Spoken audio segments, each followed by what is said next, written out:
What causes back pain? Well, it's different for every different type of person, and each back pain is very different. But today I'm going to show you how we go through a checklist to identify one of the highest probabilities of what we call pain triggers. There are certain things in your life that you do that create your back to become sensitized. Now, you should go see a doctor to help break this down with you, and a lot of times, many times, all the time, assessment is needed to correlate with this. But this process is important to understand, so I'm going to go through it with you today.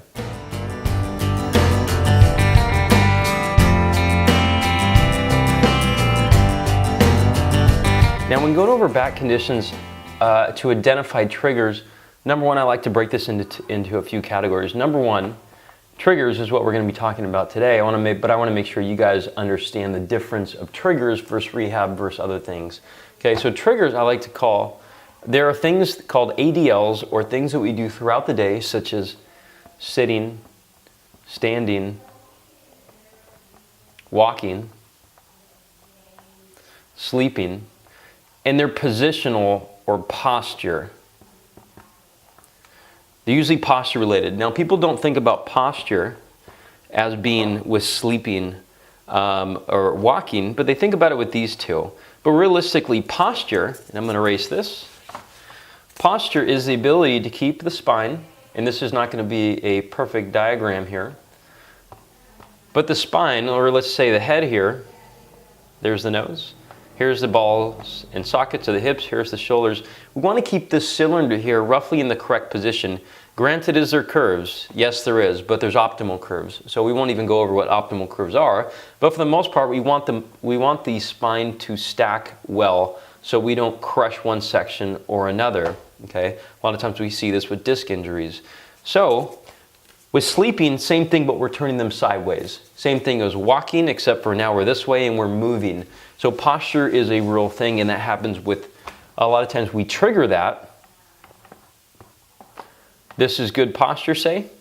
Now this is bad posture, and this is that person, say, rounding forward or slouching forward when they're sitting, okay?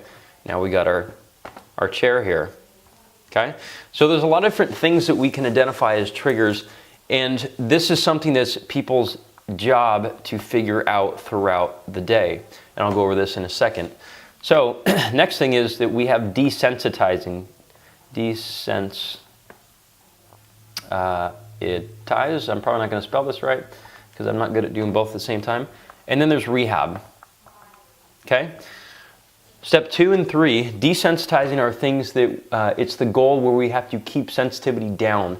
And you can do things like corrective exercise to improve your to desensitize throughout the day. Rehab exercise is best done when you're already desensitized, although it can go both ways. However, good rehab will not work if you don't identify and correct triggers or ADLs or what you're doing throughout the day. Now, let's go into how we can identify these things. I like to break them into a few categories, and this can go very differently based upon each person and what they do throughout the day.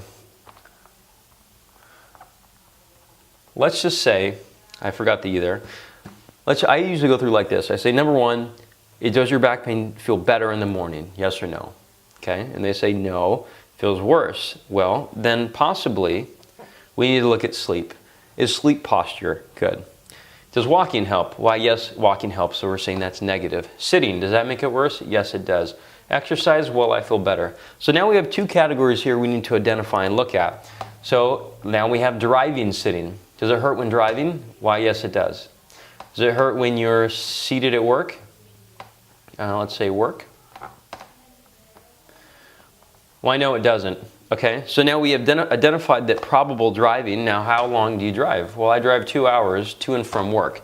Well, that's a big chunk of the day, and that's why we break these things up. So you sleep 8 to 10 hours, you walk 2 to 3 hours maybe in a day, you sit, a lot of times people say 8 hours, and you exercise 1. That's about a 24-hour period we're working with here. Okay, so sleeping, we need to ask face down or up. Well, I like to sleep face up. Okay, does that hurt? Yes, it does. How do you sleep? Well, I got a really soft bed, which then, now we're going to draw a little guy.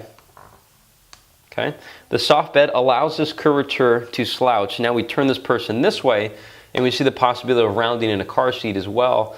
And we see that maybe they're flexion intolerant. Maybe they can't bend forward because it hurts a lot. Well, they're bending forward all throughout the night. So perhaps we do something like put a towel underneath them. Or perhaps we get them a firmer bed with more solid support. Perhaps you put them on the ground. And I did this exact thing when I had the disc injury when I was in high school. All right, I felt so much better sleeping on the hard ground than I did on a waterbed, because waterbed allows you to form a concavity, which then triggers your pain. So this is the worksheet I like to go through on people, and it really breaks down what are the major parts of the day they need to identify where their triggers are. What do they need to leave alone, at least for now? And then we go over how to really break these things down. Okay? This is extremely empowering for people. If you have not done this before, I suggest you sit down with your doctor and do it. Not every doctor will spend this amount of time to do it, but it doesn't mean you can't at least do a worksheet like this on your own and take it to your doctor. Hope this video was helpful. Go to my article. There's an article I did all on back pain. There's an interview by Dr. Stuart McGill, who is one of the world leaders of back pain and how to identify pain triggers like this. It's at the very bottom of the page. There's also a podcast interview as well as the text version or the transcription. And there's lots of helpful tips in that article to show of the types of things that we do at the office here at Performance Place to improve how people feel with their back. Thanks for listening, and here's another video that will help you find what you need.